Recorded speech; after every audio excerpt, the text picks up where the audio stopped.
Good afternoon बच्चों, बैठ जाओ। कैसे हो सब? आंटी पूजा की तबीयत खराब है। क्या हो गया पूजा? आंटी वो मैंने फ्रिज का पानी पी लिया था ना, तो गला खराब हो गया। फ्रिज का पानी? बाबा अभी तो थोड़ी ठंडक हल्की बदल रहा है ना मौसम, तो थोड़ा थोड़ा ठंडा है, तो ऐसे में फ्रिज का पानी पीना चाहिए था?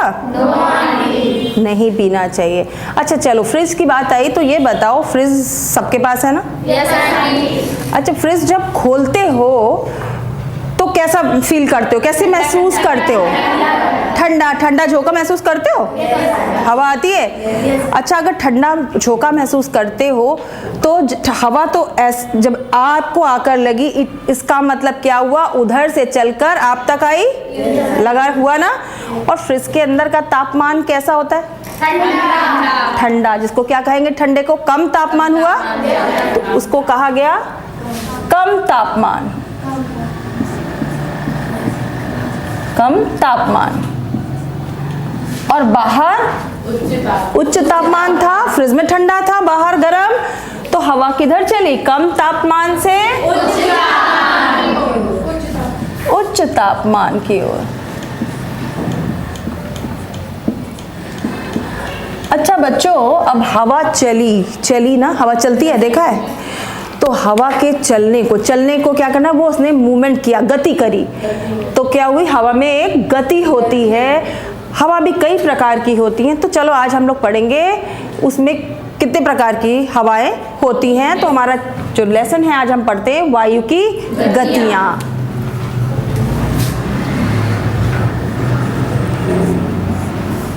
वायु की गतियां पढ़ेंगे हम। तो हमने अभी जाना कि हवा किधर से किधर चली, और पिछले लेसन में हमने ये जाना था, याद है आपको? कि जहां दाब के बारे में, कि जब कम तापमान होता है तो दाब कैसा होता है? ये तो निम्न है। कम का मतलब बेटा निम्न है ना? निम्न तापमान है ना ये? निम्न या फिर कम तापमान। तो अब जहां निम्न तापमान होता है वहां वायु दाब कैसा होता है? उच्च। Very good. वहां पर वायु दाब उच्च वायु दाब होता है। और जहां उच्च तापमान होता है वहां निम्न वायु दाब होता है। तो हवा किधर से किधर चली? वायु दाब को देखेंगे तो हवा चली उच्च वायु दाब से निम्न वायु दाब। अब हमने ये हवा का चलना तो जान लिया। अब हम सब, ये पृथ्वी है, पृथ्वी के ऊपर यहाँ पे रहते है ना? हवा कहते किसे? पहले हमें ये भी तो समझना चाहिए। तो हम सब यहाँ पर है, पृथ्वी में रहते हैं। तो इसके चारों तरफ जो क्षैतिज रूप में बहने वाली हवा है उसको ही वायु या पवन या हवा कहते हैं। अब पवन से रिलेटेड कुछ सिद्धांत हैं। हमने, ये पृथ्वी है, पृथ्वी पूरा देखो, विश्व का मैप है ये पूरा पृथ्वी ही है, ठीक है? जैसे ये गोल है, अगर बीच की रेखा कौन सी है? भूमध्य रेखा है। इसके ऊपर क्या है? उत्तरी ध्रुव है। और ये पूरे इस गोले को क्या कहते हैं? आधे गोले को इधर क्या है? उत्तरी गोलार्ध। और इस लाइन के नीचे क्या कहेंगे? दक्षिणी गोलार्ध। अच्छा, एग्जॉस्ट देखा? एग्जॉस्ट फैन किसी ने देखा है? कैसा होता है, क्या करता है? हाँ बेटा बताओ। आंटी, जो अंदर की हवा होती है, गंदी हवा, जैसी भी हवा हो, उसको बाहर फेंकता है। हाँ।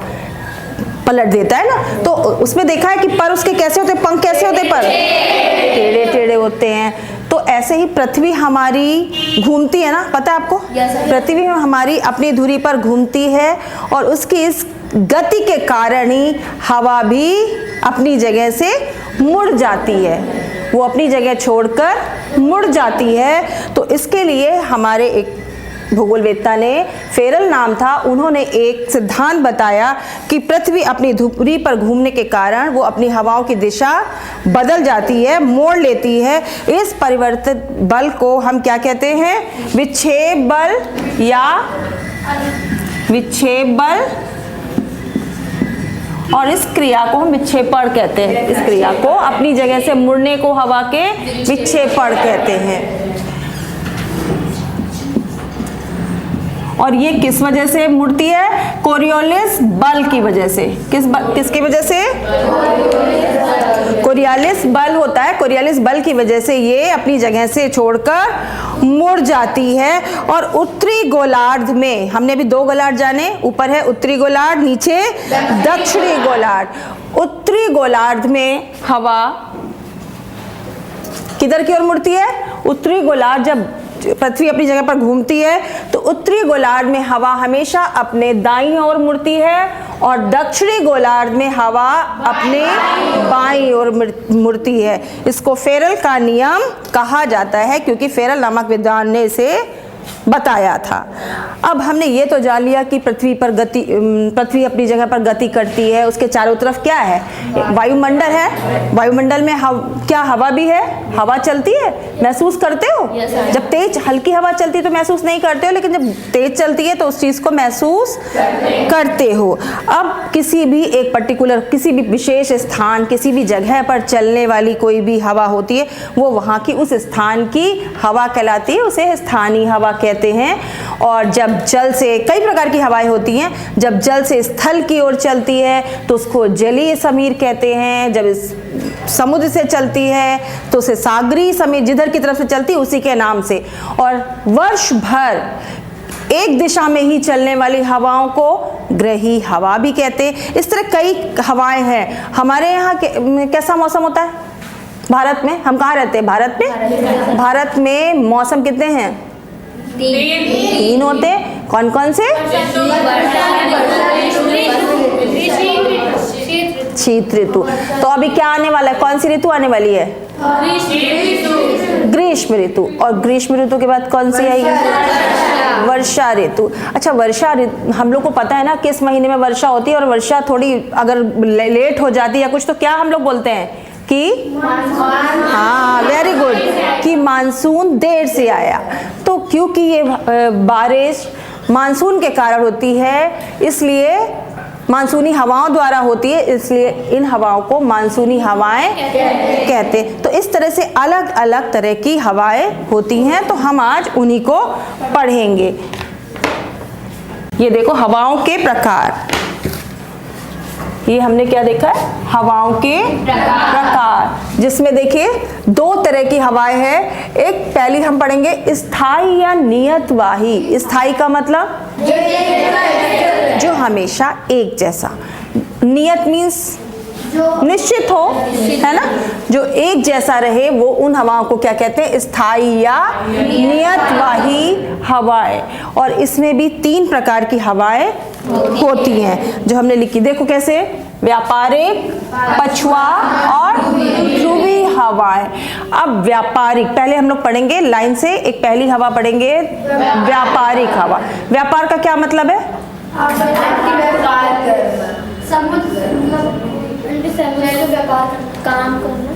व्यापार कोई काम करना, व्यापार करना, ठीक है, बिजनेस करते हैं लोग, व्यापार। इसका नाम व्यापारी हवाएं कैसे दिया गया? कुछ जैसे सामान इधर से उधर होता है समुद्र, इसलिए इसको ज्यादा, हाँ, जल के द्वारा ही ज्यादातर सामान कैसे भेजा जाता है एक जगह से दूसरी जगह पर? जलयानों द्वारा। कैसे भेजा जाता है? जलयानों द्वारा। और जलयान कहाँ चलते हैं? समुद्र में चलते हैं। तो ये देखो हम व्यापारिक हवाएं। अच्छा, जब नाव चलती, आपने देखा जब हवा कभी बहुत तेज हवा चल रही होती है, अगर हवा इधर से आ रही है और हम आगे जा रहे हैं तो हमारा चलना आसान होता है कि मुश्किल? क्योंकि हवा उधर से इधर चल रही है और हमको उसकी उल्टी दिशा में चलना है। अब अगर हवा पीछे से आ रही हो और हमको इस दिशा में जाना है तो चलना कैसा होता है? आसान होता है। तो इसीलिए जलयान, पहले जलयानों में क्या लगा होते थे? पाल, देखा है, कपड़ा लगा होता था पहले के जलयानों में। तो वो किसके द्वारा चलते थे? हवाओं के द्वारा चलते थे। इसलिए इन हवाओं का नाम व्यापारिक हवाएं रखा गया है। ये देखो यहाँ पर ये दिख रही है जगह, विषुवतरेखी निम्न वायुभार है यहाँ पर। इसके बाद उसके उत्तरी गोलार्ध में देखिए ये किधर से किधर बह रही है, ये चारों दिशाएं लिखी हैं। इसमें देखिए ये हवा चल रही है, ये कौन सी है, ये सब व्यापारिक हवाएं हैं। ये किस दिशा से किस दिशा की ओर चल रही है, एरो बना है। उत्तरी गोलार्ध में ये उत्तर पूरब से दक्षिण पश्चिम तक चल रही हैं, और वहीं ये दक्षिणी गोलार्ध में दक्षिण पूर्व तो समझ में आया व्यापारिक हवाएं किधर से किधर चल रही हैं। उत्तरी गोलार्ध में उत्तर पूरब से दक्षिण पश्चिम के लिए, और दक्षिणी गोलार्ध में दक्षिण पूरब से उत्तर पश्चिम के लिए ये हवाएं चलती हैं। ये भूमध्य रेखा के दोनों तरफ दिख रहा है, इधर और इधर। अच्छा, ये हवाएं कैसे चलती हैं, आपको पता है ये भूमध्य रेखा है, तो यहाँ पर कैसा मौसम है, कैसा रहता है, विषुवत रेखा है, यहाँ पर कैसा रहता है मौसम, ठंडा हमेशा।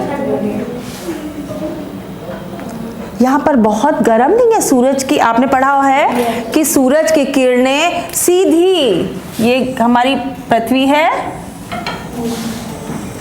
ना बेटा, ऐसे हमारी पृथ्वी है, और इसमें ये देखो सूरज की किरणें सीधी पड़ती हैं, ठीक है। तो यहाँ क्या रहता है, बहुत गर्म रहता है। गर्म का मतलब उच्च तापमान, यहाँ बहुत उच्च तापमान रहता है। अब इसका मतलब उच्च तापमान रहता है, और इधर ऊपर निम्न तापमान है, इसलिए हवाएं किधर से किधर चल रही हैं, निम्न तापमान से उच्च तापमान। इसलिए ये देखा यहाँ से उत्तरी गोलार्ध में उत्तर पूरब से समझ में आया ये हवाएं कैसे क्यों चली, है ना। वैसे ही दक्षिण पश्चिम में यहाँ पर कौन सा तापमान है, उच्च तापमान, और यहाँ निम्न तापमान, इसलिए ये हवाएं निम्न तापमान से उच्च तापमान की ओर ये चल रही हैं। ये हवाएं इसलिए निम्न तापमान से उच्च तापमान की ओर चलती हैं, और इनका नाम क्या बोला गया, व्यापारिक हवाएं। अब दूसरी हवा हमारी कौन सी है, पछुआ हवा। अब वायुदाब में देखो ये दोनों कौन सी जगह है, ध्रुव है, ठीक है। अब इसके बाद ये ध्रुव है, और यहाँ उसके नीचे वाला पार्ट उपध्रुवी क्षेत्र, ठीक। अब हम उपध्रुवी क्षेत्र में जो चलने वाली हवाएं उच्च वायुदाब से उपध्रुवी निम्न वायुदाब के बीच दोनों गोलार्धों में जो हवाएं चलती हैं, स्थायी हवाएं चलती हैं, उनको क्या कहते हैं, पछुआ हवा कहते हैं। अब ये देखो यहाँ पर एरो किधर से किधर बना है, किधर से किधर हवा चल रही है, उत्तरी गोलार्ध में दक्षिण पश्चिम से उत्तर पूरब की ओर, किधर से किधर, यस। और वहीं उत्तरी गोलार्ध में देखिए, उत्तरी गोलार्ध में किधर से किधर चल रही है, दक्षिण, ये उत्तर पश्चिम से दक्षिण पूरब की ओर चल रही है। दक्षिणी गोलार्ध में किधर से किधर, उत्तर पश्चिम से दक्षिण। हाँ, वेरी गुड, उत्तर पश्चिम से दक्षिण पूरब की ओर ये हवाएं चलती हैं, और इन्हें क्या कहते हैं, पछुआ हवाएं। अब तीसरी है ध्रुवी हवा। ध्रुव का नाम तो, ध्रुव कहाँ है पता ही है आप लोगों को, ये इनको ध्रुवी हवाएं। ध्रुवों पे कैसा रहता है मौसम, ठंडा, बहुत अधिक ठंडा रहता है, तो इसलिए वहां पर निम्न वायुदाब पेटी बनती है। ध्रुवों पर अत्यधिक शीत के कारण वहां पर उच्च वायुदाब, यहाँ पर निम्न है, अभी पढ़ा हमने न्यून वायुभार, और यहाँ पर उच्च वायु भार, ठीक है, उच्च वायु भार, क्योंकि तापमान क्या है यहाँ कम है ना, बर्फ है, तो वायुदाब क्या है, उच्च। तो हवाएं किधर से किधर चलती हैं, उच्च से निम्न की ओर। तो अब इनकी दिशा देखें, उत्तरी गोलार्ध में किधर से किधर है,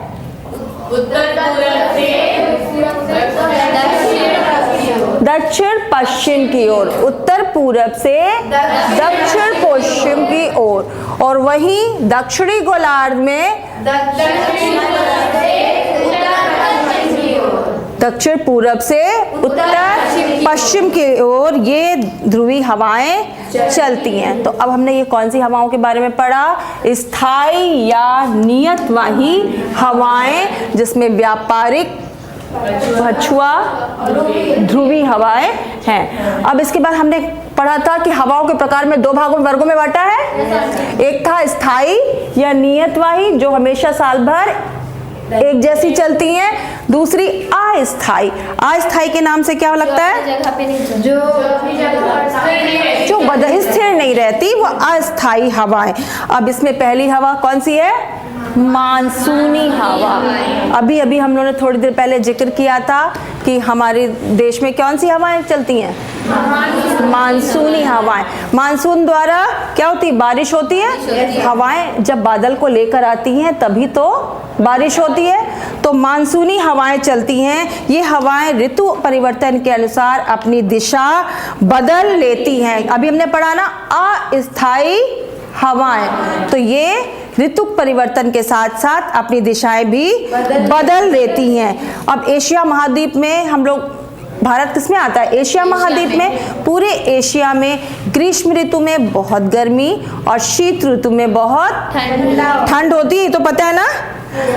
अब वायु दाब की दिशाओं में भी इसलिए अंतर आ जाता है। जब ऋतु में अंतर आता है, तापमान में अंतर आया, तो वायु दाब में भी अंतर आता है। ठीक है। तो मानसूनी हवाएं जो है किधर से किधर चलती हैं? अलग अलग चलती। स्थल से गर्मियों में, ग्रीष्म ऋतु में किधर से किधर चलती हैं? नहीं बेटा, समुद्र से। अच्छा अब ये बताओ, ठीक है हमको पता चल गया समुद्र से स्थल की ओर चलती, लेकिन क्यों? क्योंकि तब बारिश हो रही होती है और बेटा जब हवा आती है उसके बाद बारिश होती है ना, हवाएं बादल लेकर आती है तब बारिश होती है। हाँ बेटा बताओ मंजू। आंटी क्योंकि जब दोपहर आता है तो जमीन बहुत गर्म हो जाता है। हाँ वेरी गुड। जब बैठ जाओ, ग्रीष्म ऋतु में सूरज में बहुत गर्मी होती है और स्थल भाग कैसा होता है? बहुत जल्दी गर्म भी होता है और बहुत जल्दी ठंडा भी होता है। तो ग्रीष्म ऋतु में स्थल का तापमान क्या होता है? अधिक हो जाता है और सागर का तापमान कम रहता है। तो हवा किधर से किधर की ओर चलने लगती है? निम्न तापमान। अब जल में क्या है? निम्न तापमान है, और स्थल में क्या है? उच्च तापमान। कौन सी ऋतु में? हाँ ग्रीष्म ऋतु में। इसलिए हवाएं कहां से कहां चलती हैं? तो कम तापमान से हवाएं उच्च तापमान की ओर चलती हैं, और ये अपने साथ सागर से उठती हैं, तो अपने साथ ये नमी लाती हैं, जो कि ग्रीष्म ऋतु के बाद क्या करती हैं? बारिश करती हैं। तो तभी देखा होगा ग्रीष्म ऋतु में अधिक बारिश होती है, शीत ऋतु में बहुत ही कम बारिश होती है। अब हमने ग्रीष्म ऋतु के बारे में जाना, और अब शीत ऋतु। शीत ऋतु में क्या होता है? स्थल जितनी ही जल्दी गर्म होता है उतनी ही जल्दी ठंडा होता है, और पानी देर से गर्म होता है और देर से ठंडा होता है। तो बिल्कुल उल्टा हो जाता है शीत ऋतु में। कैसे? यहाँ का तापमान क्या हो जाता है? कम हो जाता है, और यहाँ का यहाँ के मुकाबले यहाँ पर ज्यादा होता है। तो फिर हवा किधर से किधर चलती है? तो देखा शीत ऋतु में हवा किधर से किधर चली? मीन्स स्थल से जल की ओर। तो अब समझ में आया मानसूनी हवाएं ऋतुओं के अनुसार बदलती रहती हैं। तो हमने पढ़ा कौन सा? मानसूनी हवाएं। अब दूसरी हवाएं हैं स्थानीय हवाएं। अच्छा गर्मियों में कौन सी हवा चलती है यहाँ भारत में?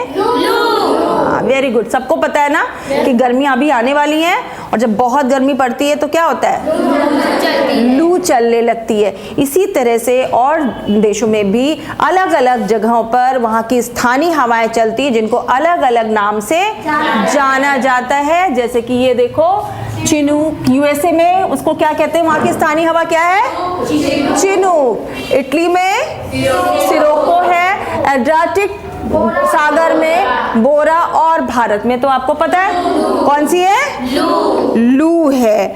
अब हमने कौन सी हवाओं के बारे में जाना, स्थानीय हवाओं के, और इसके नाम से ही ना स्थान की हवा, किसी पर्टिकुलर किसी जगह की बात हो रही है, उस स्थान की हवा को अलग अलग नाम से जाना जाता है। भारत के जो हवा है वो आपको पता है कौन सी है, लू है। अब हम पढ़ेंगे कौन से हवा, समीर के बारे में पढ़ेंगे। ये दो तरह के स्थानीय तथा सागरीय समीर होते हैं। कौन कौन से, स्थानीय, ये मानसूनी हवाओं का ही एक छोटा सा क्या है, भाग है। जैसे कि हमने पढ़ा ग्रीष्म ऋतु और शीत ऋतु में बदलाव होता है, हवा बदलती है, वैसे ही दिन और रात के मौसम में भी अंतर होता है। पता है ना, दिन में क्या होती है, गर्मी। क्यों होती है गर्मी, क्योंकि सूरज होता है, रात में नहीं। ये देखो चित्र में नजर आ रहा है, ये किस समय का है, ये दिन का, क्योंकि यहाँ क्या है, सूरज है। और ये कब का है, क्यों, हाँ वेरी गुड, क्योंकि चांद है। अब इसमें देखो ये हवा दिखा रहा है, एरो क्या दिखा रहा है, हवा। तो अब ये दिन में हवा किधर से किधर चल रही है,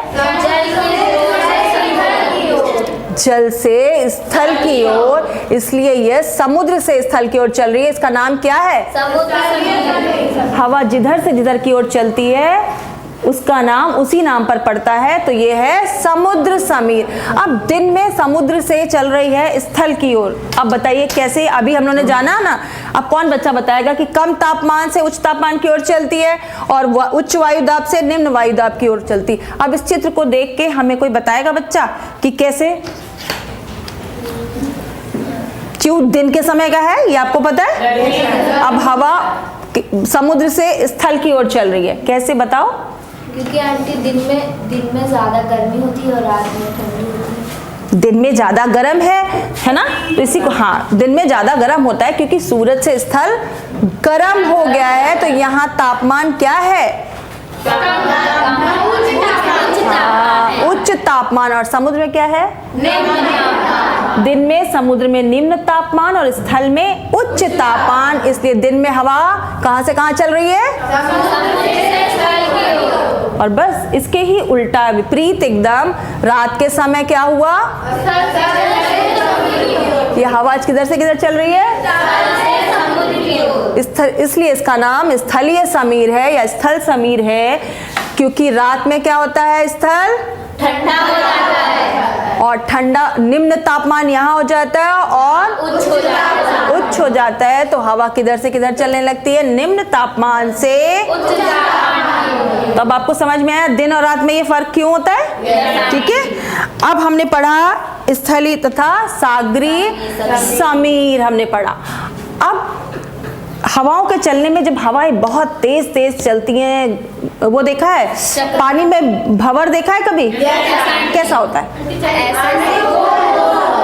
गोल गोल गोल जल्दी जल्दी, हाँ लट्टू के जैसे ऐसे लगता है ना, जैसे पानी में भंवर वैसे ही हवाएं बहुत तेजी से चलती हैं तो वो गोल गोल नजर आता है। और वो क्यों नजर आता है अभी मैं बताती हूँ। अभी हम लोगों ने ये जाना है, जैसे कोई भी स्थान है, अगर ये देखो कोई भी स्थान है, ठीक है, अब इसके चारों ओर क्या हो रहा है, उच्च दाब का क्षेत्र बन जा रहा है, उच्च वायु दाब का क्षेत्र बन रहा है, इधर भी उच्च वायु दाब का क्षेत्र बन रहा है, चारों तरफ मींस चारों तरफ उच्च वायु दाब का क्षेत्र बन रहा है, ठीक है, ये देखो, और बीच में निम्न वायुदाब, निम्न वायुदाब। तो क्या होगा, हवा किधर से किधर चलती है, उच्च वायुदाब से निम्न। जब चारों तरफ से हवा बीच में आने लगती है निम्न वायुदाब की ओर, तो गोल चक्कर जैसा बनता है वो उसको क्या कहते हैं? हम उसको चक्रवात कहते हैं। और ये बहुत बड़े बड़े चक्रवात भी होते हैं। ये इसके चक्रवात में हवाओं के चलने के साथ साथ बहुत बारिश भी होती है कभी कभी। ये इतने बड़े बड़े होते हैं कि इनका आकार 320 किलोमीटर से लेकर 380 किलोमीटर तक होता है। इनकी गति क्या होती है? 30 किलोमीटर से और 64 किलोमीटर तक इनकी गति होती है, मतलब प्रति घंटे के हिसाब से। 1 घंटे में ये 30 से लेके 64 किलोमीटर तक का स्थान कवर कर लेते हैं, मतलब चलते हैं उस गति से। ठीक है। चक्रवातों में हवाएं बाहर से केंद्र की ओर चलती। अब ये हमारा उत्तरी गोलार्ध है और ये दक्षिणी गोलार्ध है। तो दोनों जगह जब हवाएं चलती हैं तो ये उत्तरी गोलार्ध है और ये दक्षिणी गोलार्ध में। उत्तरी गोलार्ध में जब चक्रवात में हवाएं चलती हैं तो घड़ी किधर चल रही है? देखो पहले,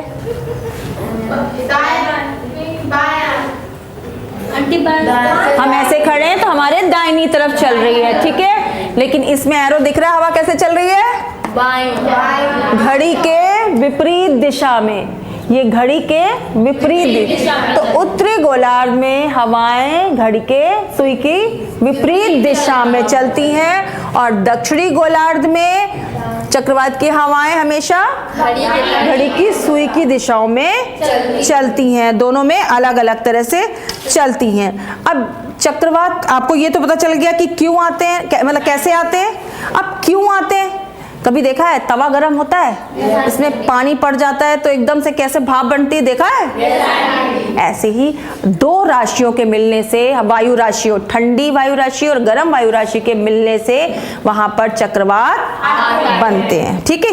तो आपने जान लिया कैसे आते हैं और क्यों आते हैं। अब दो जगह के चक्रवात, जैसे उष्णकटिबंधीय चक्रवात जो होते हैं वो बहुत ही ज्यादा विनाशकारी चक्रवात होते हैं। इन्हें चीन सागर में, इन्हें चीन सागर में टाइफून के नाम से जाना जाता है और इन्हें मैक्सिको की खाड़ी में टॉर्नेडो के नाम से।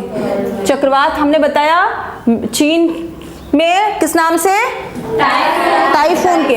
और मैक्सिको की खाड़ी में किस नाम से बताया? टॉर्नेडो के। और पश्चिमी द्वीप में, ये पूरब है, पश्चिमी द्वीपों में किस नाम से? हरिकेन। और हमारी बंगाल की खाड़ी जो भारत के इस तरफ है, यहाँ पर चक्रवात के नाम से जाना जाता है। अब ये चक्रवात जो हमारा इधर से चलता है, ये भारत है, ये क्या है? बंगाल की खाड़ी। तो ये इन क्षेत्रों को प्रभावित करता है। कौन कौन से क्षेत्र? देखो, उड़ीसा, आंध्र प्रदेश, तमिलनाडु, इन क्षेत्रों को प्रभावित करता है। तो आपने देखा किस तरह से चक्रवात आता है और किस तरह से इन क्षेत्रों को प्रभावित करता है। राज्यों के जितने भी समुद्र तटीय भागों को ये सबसे ज्यादा प्रभावित करता है। अब अगर जो भी मुश्किल आती है तो उससे हमें अपने बचाव के बारे में भी सोचना। पहले हमने भूकंप के बारे में भी जाना। अभी थोड़े दिन पहले क्या हुआ था, कुछ महीनों पहले भूकंप आया था तो हमने उसके बचाव के बारे में सोचा था। वैसे ही चक्रवात भी एक विनाशकारी प्रक्रिया है, तो इससे बचाव के बारे में हमें जानकारी होनी चाहिए। तो जो इस तरह की चीजें होती हैं ये हमको कैसे पता चल जाती हैं कि आने वाली हैं? किसके माध्यम से? संचार, टीवी, रेडियोज, ये हमको बताते रहते हैं ना। मौसम का हाल पता चलता है उससे। तो आपको पता चल जाता, अगर पहले से पता चल जाता है तो आपको उसके लिए कुछ ध्यान देना होता है। क्या करेंगे? कभी करना चाहिए, कभी समुद्र के पास क्षेत्रों में, समुद्र के पास कौन लोग जाते हैं? मछुआरे लोग मछली पकड़ने जाते हैं। इसीलिए ये सूचनाएं पहले से दी जाती हैं कि उस समय चक्रवात का समय आने वाला हो तब समुद्र के किनारे नहीं जाना चाहिए और ना ही समुद्र तट के और ना ही नदियों के डेल्टाओं पर जाना चाहिए। मतलब ऐसी जगहों पर नहीं जाना चाहिए जहां तक पानी आपकी पहुंच में आ जाए। अब चक्रवातों के समय बहुत तेज तेज हवाएं चलती हैं। जब गर्मी में आंधी चलती है तो देखा है कितनी आवाज आती है, किस किस चीज की? पेड़ भी टूटते हैं, टीनें भी उड़ जाती है, खंबे उखड़ जाते हैं, होता है। अच्छा, तो इससे ध्यान देने, बिजली भी चली जाती है। तो ध्यान देने वाली बात है कि चक्रवात के समय हमें इन चीजों का ध्यान रखना है। कैसे रखेंगे? खंभों के पास ना खड़े हो, हाँ वेरी गुड, खंभों के पास नहीं जाना चाहिए। खिड़कियां दरवाजे बंद कर ले, खिड़की दरवाजे बंद करके सेफ बैठे। और बेटा खाने के हाँ सबसे ज्यादा पानी के पास ना जाए। भाई बिल्कुल सही, बाढ़ के पानी के पास क्यों नहीं जाए? क्योंकि उसमें विष वाले जीव जंतु होते हैं, इसलिए नहीं जाए। और खाने की बारे में बताया जो आपने, वो सुरक्षित स्थानों पे रखें। क्यों? क्योंकि खाना तो बहुत ज़रूरी चीज़ है ना, और चीज़ों से दूर हो सकते हैं, लेकिन खाना तो खाना ज़रूरी है, तो इसलिए उसको सुरक्षित स्थान पर रखना चाहिए कि मुश्किल के समय में हमें वो मदद दे सके। तो अब आपने जाना चक्रवात से बचाव कैसे करना होता है। अब इसकी एक्सरसाइज हमने आपको अभी पेपर पे दे दे हैं, वो आपको करके लानी है, ठीक है। तो अब आपने जान लिया चक्रवात से कैसे बचाव करना है, ठीक है। अब हमको अगर कोई हमसे पूछेगा तो हम बता पाएंगे। आज हवाओं के बारे में बहुत अच्छी जानकारी मिली ना, कितने प्रकार की होती हैं, किस किस तरह की, ठीक है। अब इसके आगे हम लोग कल पढ़ेंगे। थैंक यू बच्चों।